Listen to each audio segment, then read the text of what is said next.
Oh yeah, baby.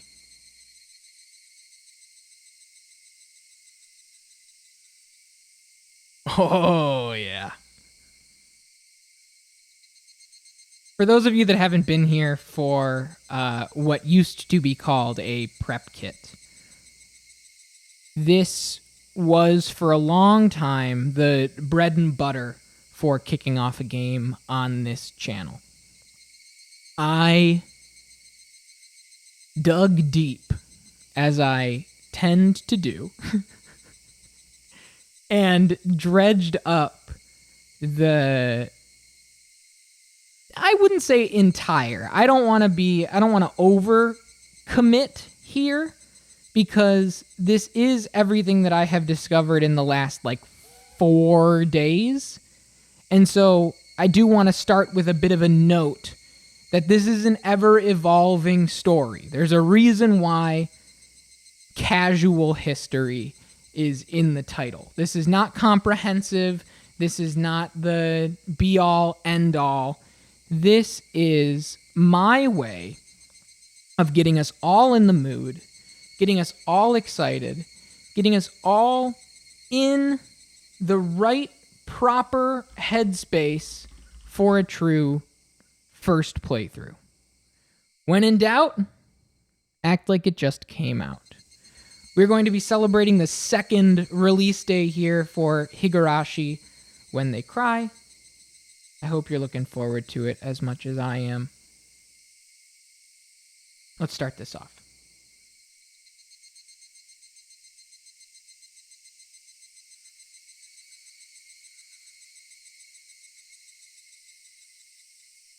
Our story for the end of summer, beginning of fall, is Higurashi no Naku Koro ni Onikakushi-hen, the first chapter of Higurashi When They Cry. It was released on August 10th of 2002 for the PC, Windows 95, 98, 2000. I have all of the tech specs if you want them for the original release. I did not put them in this presentation. And it was developed by a company called 07th Expansion. 07th Expansion, largely, it is a small team, but the creative force behind 07th Expansion is a man named Ryukishi-07. Pen name, real name to this day, not public. Ryukishi is a Dragon Knight or Dragoon from Final Fantasy, and 07 is a little nod of Rei and Nana, which is 0 and 7 in Japanese. Reina, Rena, Lena, one of the primary characters in Final Fantasy V. A big Final Fantasy head over here. Dragoon Lena is the real name of Ryukishi-07. That's what it all means. A very, very, very acclaimed visual novel writer. Higurashi is his debut, but he has gone on to write such titles as Umineko no Naku Koro ni Umineko When They Cry, Rose Guns Days, Okamikakushi, Iwaihime, Kikonia no Naku Koro ni, the third title in the When They Cry trilogy at this point, Genso Rogoku no Kaleidoscope, Loopers, which was a collaboration with Key, the creators of Clanad, as well as plenty of other very, very famous visual novels. And upcoming,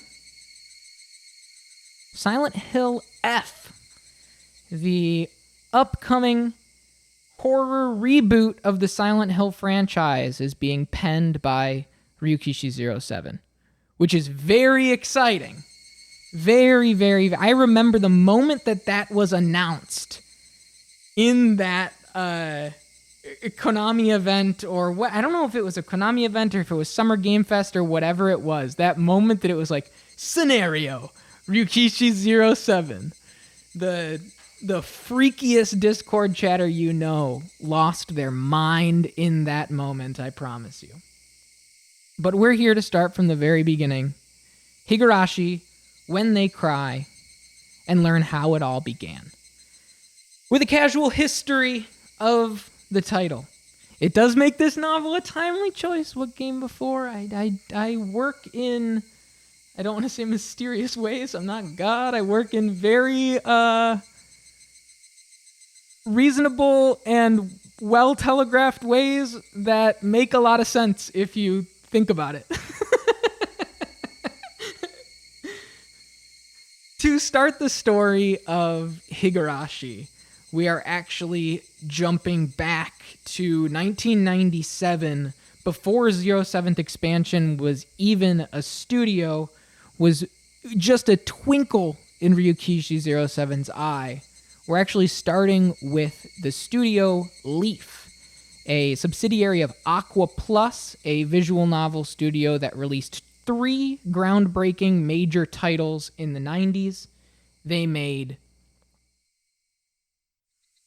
Shizuku. The top of that is explicit, do not look. They made Kizuato, Volume 1, Volume 2, and perhaps the most famous of the trilogy is Two Heart. All 3 of these games were a very big deal in the PC visual novel space in the late 90s.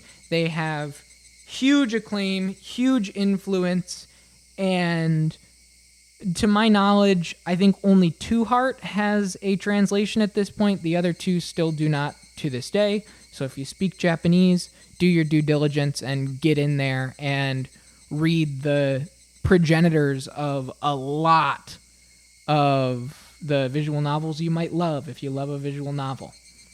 But we're going to go even weirder. We're not talking about the 3 major visual novels. We're going to go one layer deeper.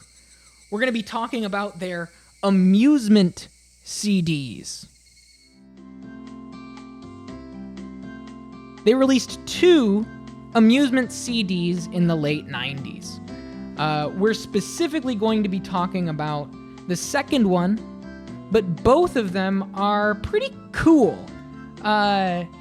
Taking all of the characters and the worlds from those 3 visual novels, Volume 1, 2, and 3 of the Leaf visual novel trilogy at the time, they acted as this sort of crossover space for the characters and the locations and just story plot lines, and exist as this space for sub-stories to emerge, mini-games to be played, characters to cross over and meet each other from these different universes. A really, really cute idea that, reminds me a little bit of something like a Super Smash Brothers, a little bit of something like a Dead or Alive Extreme Beach Volleyball. Take these characters out of their high-stakes main stories and let them have a little fun. Now, in not every case is it fun. Some of the side scenarios get darker than even the main games do. But in a lot of cases, you're just playing fun little mini games, playing some concentration games, watching hamsters race, as Nancy noted, etc., etc., etc. The mini game, if you will, the side story, side scenario that we're going to be focusing on today is on the second disc, Hatsune no Naisho, and it is the first scenario. It is called Leaf Fight 97. This is a parody, adventure, Pokemon-y, RPG game that had scenarios for all 3 of the visual novels and put it into this turn-based fighting adventure visual novel. Take a look at just a little bit of it here.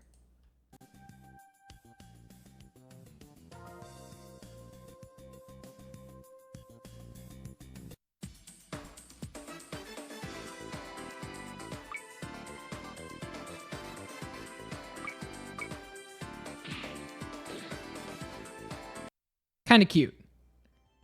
Leaf Fight was a huge hit. even more so than the other side stories, the other mini games, and in some ways, maybe even eclipsed at least maybe the cultural cachet of the original visual novels, and that's because following the popularity of Leaf Fight 97 within the Leaf amusement game, Leaf teamed up with a studio called TI Tokyo, who were well known not for making video games, but for making trading cards. And Leaf Fight, the trading card game, was born in 1999, and it became pretty damn big. It had multiple expansions, multiple guidebooks, it had booster packs, it had this really deep and comprehensive rule set. It was a real full-fledged game. It was not Zap Packs. It was making a full trading card game out of the characters and scenarios within these visual novels. Really clever. That company, TI Tokyo, went on to make trading card games out of Canon, out of Gun Parade March, out of a whole bunch of stories in the visual novel space, well-known names, well-known IP. To my knowledge, Leaf Fight was one of their first and definitely their most successful. So successful that they had national tournament tours. You could go on to Leaf Fight Trading Card Game website and register for tournaments that would be played across the country, and they had big finals to be the best Leaf Fight player. This was in 2001, 2 years after the card game started. Really, really cool. I'm totally into it. Everybody wanted to play it, and everybody wanted more Leaf Fight, which is where our boy comes in. But first, we got to talk about Comiket. Comiket, or Comic Market, founded in 1975. By the late 90s and early 2000s, Comiket was one of the largest, if not the largest, conventions in the entire world. I'm talking numbers over 400,000 attendees across its 3 days. I'm talking exhibitors in the 30,000 attendee range. 30,000 people trying to exhibit what they have created in the Dojin space. What is Dojin? It literally means same person. It is a term for people that are all involved in the same interest, whether that's comics or visual novels or light novels or art in general, really just a collective appreciation for stories and characters and worlds. It's the equivalent of like fandom and fan fiction in a lot of ways. In many cases, that interest manifests with an already existing IP. I'll show you a couple that I have found just by poking around the internet over the last couple of days. Silly Moon, a Vagrant Story side story. An original arrange CD for the music of Final Fantasy 1, 2, and 3, plus opera from Final Fantasy 6. Biohazard Judgment Night, a side story with Jill from Resident Evil. You would make a story, you at home decide to print out 10, 20, 30 copies if you're feeling ambitious, spend $100, $150 to get yourself a booth table at Comiket, set up shop, and try and just share your love for one of these established IP, hoping that you can meet like-minded people and just kind of nerd out about Vagrant Story and Sydney Losterot for a little while. It's not always established IP, though. Many original works get their start at Comiket as well, including The House in Fata Morgana, which, you know, we've read on the channel. If you were here for the prep kit for The House in Fata Morgana years ago, you have already seen this image. I used it there too. That got its start at Comiket. And you might be asking yourself right now, hang on. This convention is based on copyrighted material. There are 400,000+ people there, 35,000 exhibitors trying to sell stuff. How? You know, especially if you're in the Western world, cease and desists are handed out like candy. This is an article I found called Japanese Doujinshi Culture is of Creativity Through Theft. Doujinshi, she is like an addendum, I don't know the word that I'm trying to think of. What's a suffix to a word that implies like printed material, magazine. So like doujinzine is just an easy way to think about it. And this article lists 6 core tenets that kind of keep everything afloat. First and foremost is respect. The creators of these pieces have respect for the original IP and for the rights holders of the original IP. And so it's not really doing too much brand harm unless you think being horny is a brand risk, because there is a lot of porn. Also, rights holders want to maintain a good reputation within these spaces, right? You don't want to be known as the publisher that strikes down doujin, right? It's at its core, these are people that love what you make. And so if the rights holder becomes the tyrant that goes, no making a comic about that, it could have ripple effects across the entire industry. Acceptability. For decades, doujin in Japanese culture is just largely accepted. People get it. There are stores that we will talk about in a little bit that are based and created around selling this stuff year-round, even removed from Comiket. It's just an understood part of the culture. It's accepted. You know, you make something very successful, people that love what you made are going to want to make derivative works. And it's usually respected and, you know, as the first tenet described, but more specifically, it's understood and accepted in the culture. Legally, it is considered parody, and that has been held up by law. It does fall into the same place as parody, but regardless of that, it's free advertising for the rights holders, so like, why do they really care? As I said, you're printing out maybe 10, 20, 30 with 35,000 people trying to schlep what they've made. You're not really selling that much, and you're not really planning to sell that much at all. As well as there is just an overall cultural hesitancy to sue. You know, plays in a lot with what I said with number 2. You want to maintain a good reputation. You don't want to set the precedent. You don't want to be seen as the bad guy. You don't want to be the first domino. It's just this kind of very amicable, very loving standoff culturally.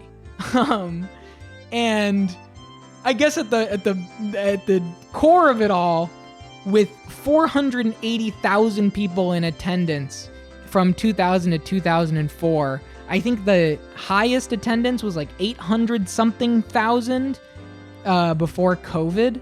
Like, I mean, huge numbers. I think it's just like in the best interest to not spoil the fun, you know? And similarly, there's a respect there to not try to capitalize too much off of another person's work.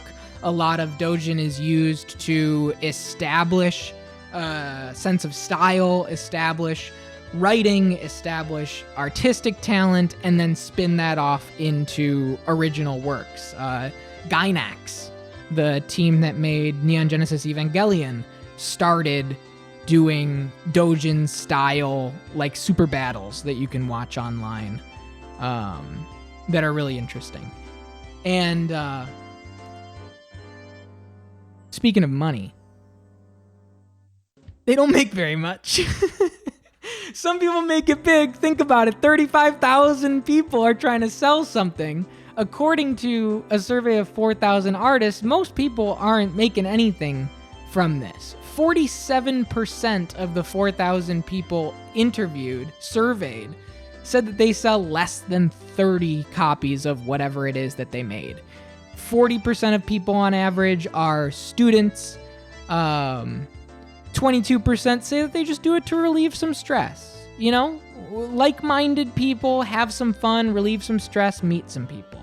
Does Dojin have to be fan works, or can it just be independent print works? The line is blurry there.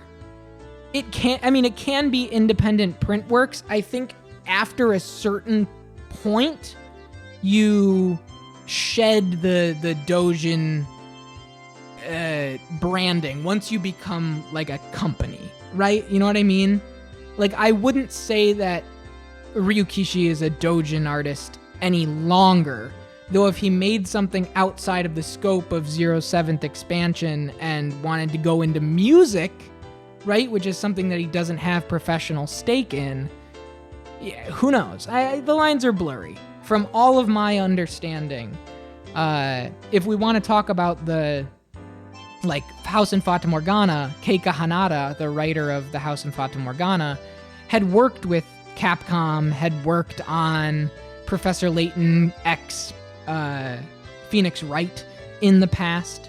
So he had professional backing at one point, but left and started an independent print company. So it's the lines are, it's 6 in one, half a dozen in the other. It's just, it is what it is.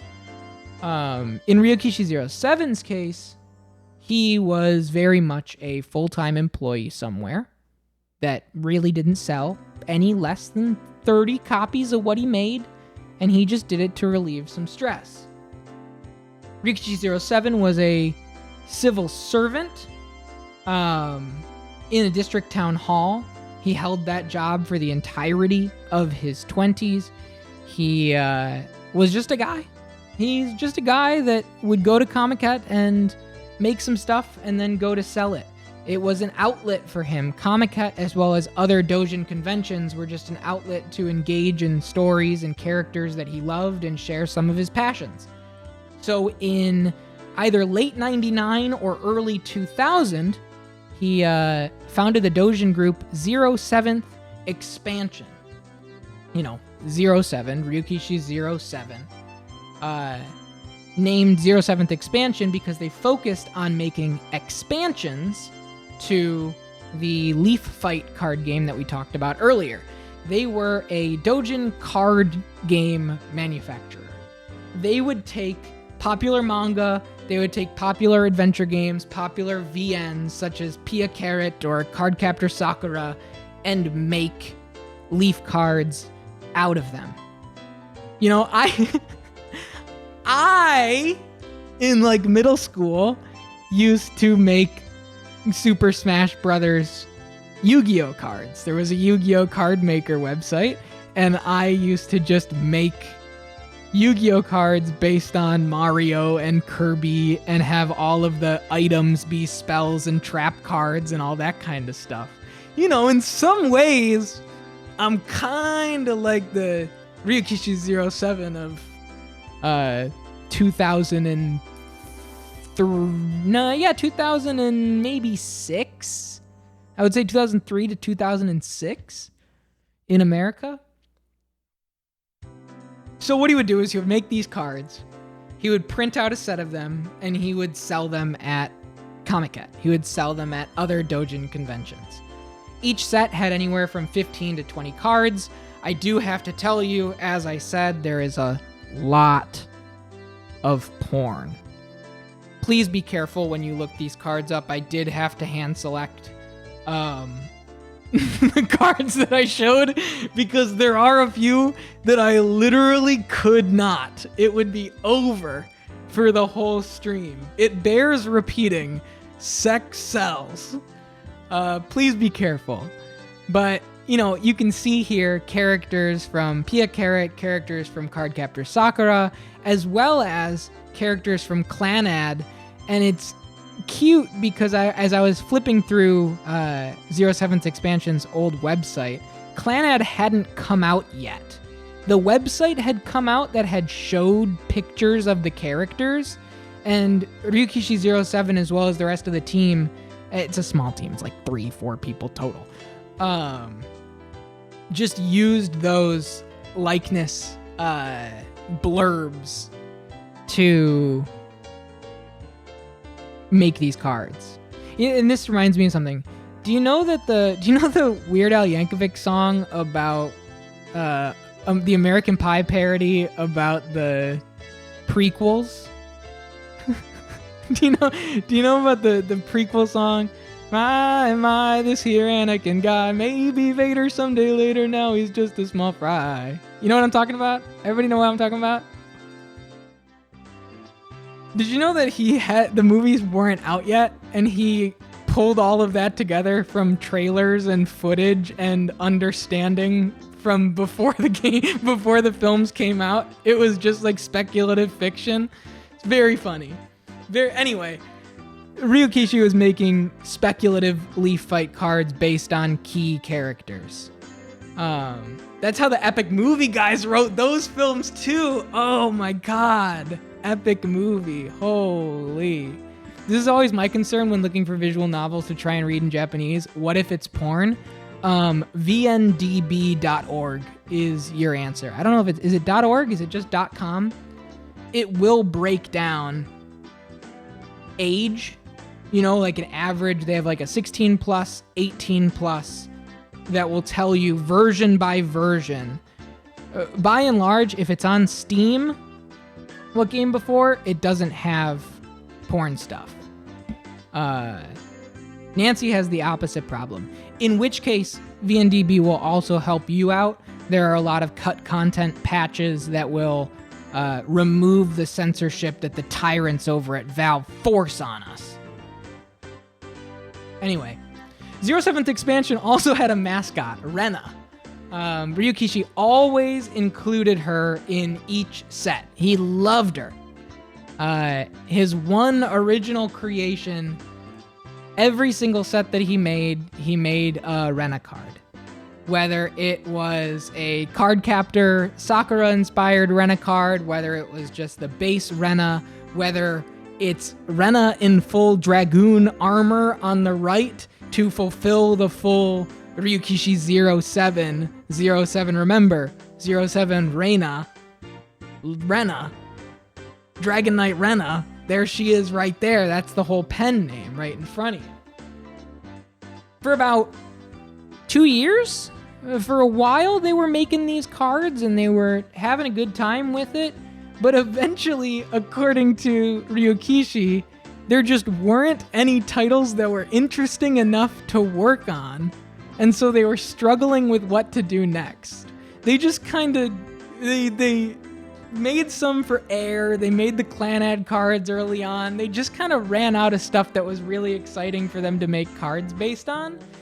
And they kind of were spinning their wheels trying to figure out where they were going to go next as a company. And a seminal piece of original Dojin reignited another one of Ryukishi 07's passions, and, in a lot of ways, changed his entire life. At December 2000's Comiket number 59, we got the release of Tsukihime, a groundbreaking achievement in scope and style and influence. Type Moon's first massive hit before the Fate Stay Night games, the Fate full chronology. Tsukihime was massive. People loved it. Everyone was excited by it. And one of the people that was very excited by it was Ryukishi's younger brother, Yatazakura, directly inspired by Tsukihime, and let his older brother know that, hey man, this visual novel thing, Tsukihime was just a Dojin game. It was at Comiket, man. They sold it for 1,000 yen a pop. we could do something here, dude. You used to write. And indeed, Ryukishi07 did used to write. In an interview with Comic Toronoana, which was one of the largest doujin shops, year-round, inside the doors was all fan-made stuff. They permanently closed their doors in 2022, though, which is kind of sad. In an interview from 2004, Ryukishi said, "We had been making original cards for about 2 years, and I was thinking about moving to some other genre soon. At that time, Yadazakura-san suggested making a novel game. I've been learning to code and made this. Take a look. Oh, that's cool. Tsukihime's made with this. Oh, that's cool. Okay, let's make a novel game then." It went something like this. If we look even further, I have always liked things like plays and scenarios, and because I had some connections with theater students and troupes, I had an experience of writing plays. Though, of course, when I tried to submit them, they were turned down. One of those plays was called Hinamizawa Bus Stop. Hinamizawa Bus Stop was a horror mystery play that Ryukishi07 wrote that was centered around 2 girls waiting for the bus in a small town as people come up and also join them waiting for the bus and talk to them about the mysterious happenings and haunting circumstances that were occurring at the town that they were currently in, waiting at the bus stop. It quickly became the basis for Higurashi. It is something that I don't want to read ahead of time because from my understanding, it is the prototype structurally, and I think it would undercut a lot of the excitement of the main game. In other circumstances, I would read the influential works that go into it, but I have neglected to at this time on purpose. Ryukishi took his old script that he wrote for a theater competition that didn't go anywhere, did not win, and expanded it, spent a year making it fit a visual novel, expanded out the characters, fleshed things out, brought more characters into the fold, and in March of 2002, on the official 07th expansion website, can I tell you something about this picture, actually? This website, this is a snapshot of the website from 2002. The picture in the center of Rena that you see right there is on a carousel with like 40 different pictures. You know, all of the pictures from the Leaf Fight cards. I had been working on this history and on my third monitor, just waiting for Rena to pop up. I waited probably like 40 minutes just because it was purely random. So they would repeat before Rena would pop up. I knew that Rena was in the mix because I saw her original picture. And now that I'm thinking about it, I could have just thrown it into Photoshop and just put the isolated picture that I did have over the website. But I didn't. I had to catch her. And I did. It took a very long time. In March of 2002, a very unassuming new page appeared on the 07th expansion website under the soft category. When I say very unassuming, I mean it. That's it. Higurashi no Nakokoro ni. Higurashi, when they cry. Now, if you're anything like me, and you've heard the name Higurashi around town, and you're very familiar with the word Higurashi, and you have no idea what the hell it is, and why would they change when they cry but keep Higurashi in Japanese? It is the colloquial name for Tana japanensis, which is a type of cicada native to Japan. In a lot of other cases, it is just called the evening cicada, including in Animal Crossing. If you've ever caught an evening cicada in Animal Crossing, you have caught a Higurashi. They are very synonymous with the tail end of the summer, around the time that we are in right now. End of July through like mid-September is when Higurashi start to come out. Loud, annoying guys, but a very different, unique sound from your traditional annual cicada. They're known to have like a almost metallic sound to their cry. Take a listen.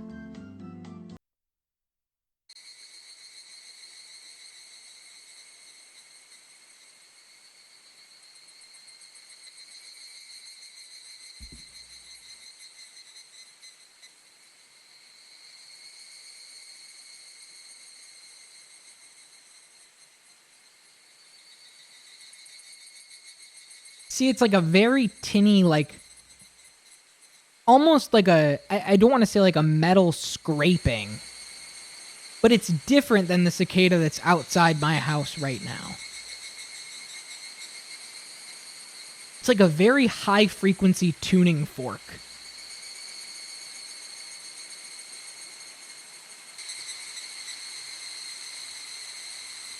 Like bad brakes on a car driving by. Exactly. I'm glad we all understand. Very spooky, Musk? You're exactly right. Higurashi is a very simple and very well-trod story. I don't speak Japanese, but I will tell you the gist of what this says. A boy, Keiichi Meibara, moves from the big city to a very small town. I mean, so small where the entire school is one classroom that is both junior high and high school, and there are 5 kids in the town. It takes Keiichi an hour to get into town by bicycle from his home. But the villagers are very welcoming in spite of this struggle with depopulation that is facing the town that they live in. There he meets 4 girls, his 4 classmates. Rena, we know her, she's the mascot of 07th expansion. She's in all my favorite Leaf Fight cards. Mion, Satoko, and Rika. Now, it really sets itself up to be what is known as a galge, which is gal game, which is a situation where a male protagonist shows up in a place, be it a new school or a summer camp or a new job or whatever it is, instantly meets a whole bunch of girls and they just fawn over him, and it's this like affection simulator, right? It's the final lines of the introduction page on that very unassuming website that kind of set a different story, set a different stage. One of the final lines says, "Remember the time when superstition was still scary?" Ryukishi and his brother traveled to Shirakawa-go to take real photographs that you will see as the backgrounds across the game.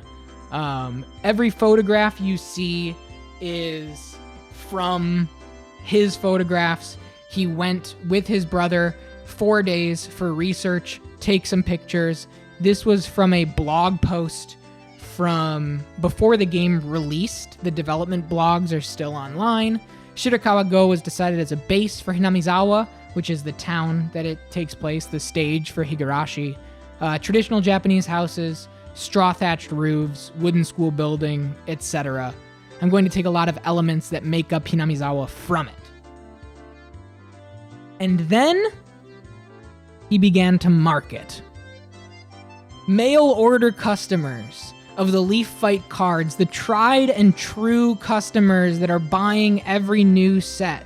Ryukishi07 and the team at 07th expansion put out a set of original character cards. And inside those original character cards was a pamphlet of their new game. They're entering a brand new space, outlining the characters, discussing the general story flow. The title would use the same programming tools that Tsukihime did, N-Scripter, and Yadazakura learned how to use them to help script the game with his brother. Written and drawn by Ryukishi07, with the assistance of Yadazakura as well as his dear friend BT, Higurashi Chapter 1, Onikakushi-hen, or literally, The Demon is Hiding, was completed. And I have these 2 pages translated. It's not a perfect translation. It is just a Google Translate translation. If anybody here writes Japanese and can read and translate, hit me up. I'd love to talk with you. I've been making original Leaf Fight cards for 2 years now, and now I'm trying my hand at making a novel game. Higurashi, When They Cry. This story takes place during the Showa era. Specifically, I believe it's 1982 or 1983. The rainy season is finally over and the cicadas are starting to sing. The story takes place in Hinamizawa, a cold village deep in the mountains. Let me introduce you to a bit of the contents.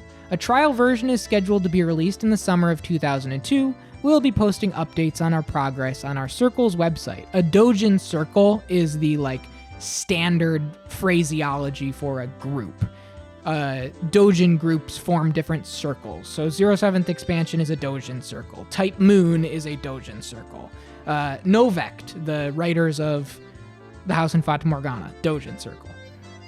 We also welcome anyone who would like to help out. Remember when superstitions were still scary?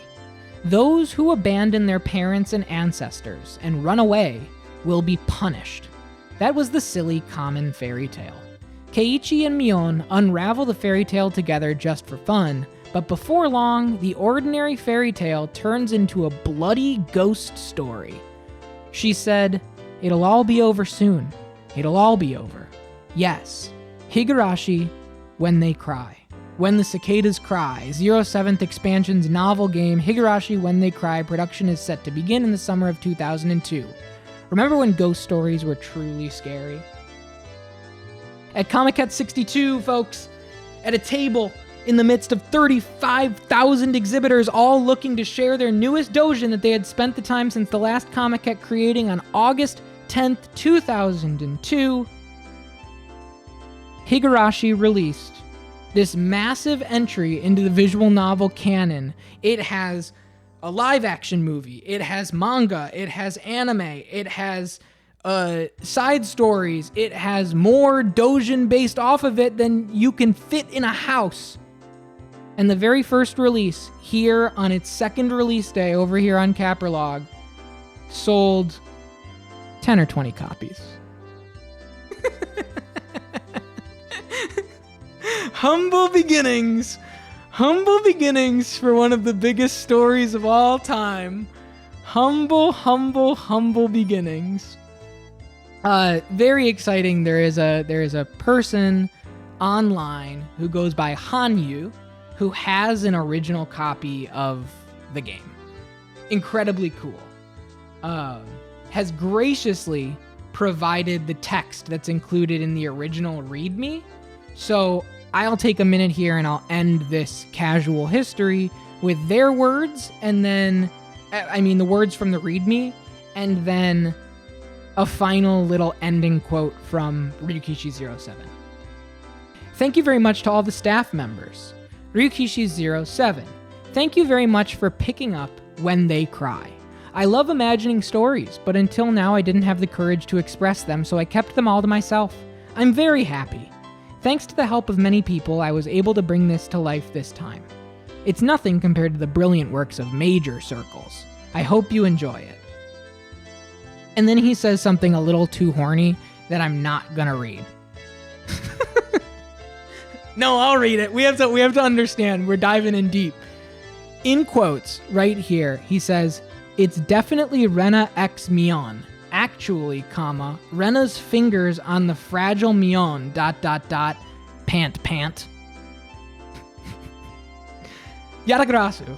I'm Yatagarasu, the mastermind. I mainly handled the direction and such. Though I am still inexperienced, and there are areas where I fall short, I will continue to strive with sincerity. I hope you enjoy this work. Rena, the Dragon Knight is teasing me. Wah! Slap. For you.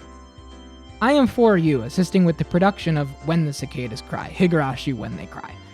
I was mainly in charge of managing the structure of 07th Expansion's website, 07th Storming Party. Other than that, what did I do? Oh, recruiting members for the Satoko Promotion Union. Satoko is so cute. BT-san. BT, the one who messed up the recommended environment for when the cicadas cry. Higurashi when they cry. I was in charge of the part of the title display and the game portion of the minigame. I hope you enjoy the minigame along with the main game. Rika-chan, moe. I want to see Satoko x Rika. Rika style. Explosion.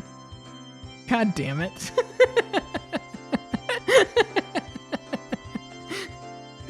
Oh, Rika style. Yes, minigames are not included in the Steam version.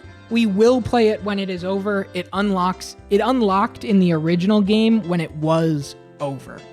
I've got one last little thing from Ryukishi07 regarding the development of this game, a little excerpt from the development diaries just before it released at Comiket, and then I want to say why I picked it. I'm really starting to sound like a broken record, but Higurashi no Nako Koroni, especially its prologue, is a horror game. It doesn't go from suspense to tearjerker like Kizuato, or from comedy to tearjerker like Kanon.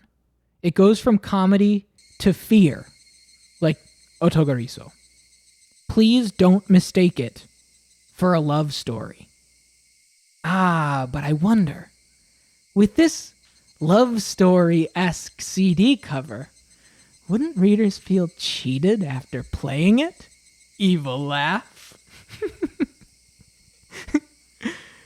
Oh, I meant to slide these. I forgot to do it.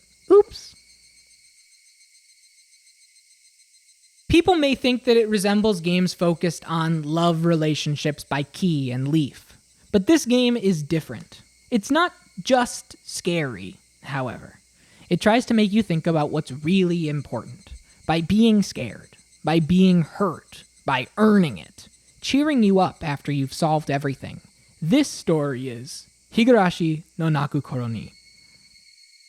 Ryukishi07 was 29 years old when this released in August of 2002. It sold maybe 10 to 20 copies.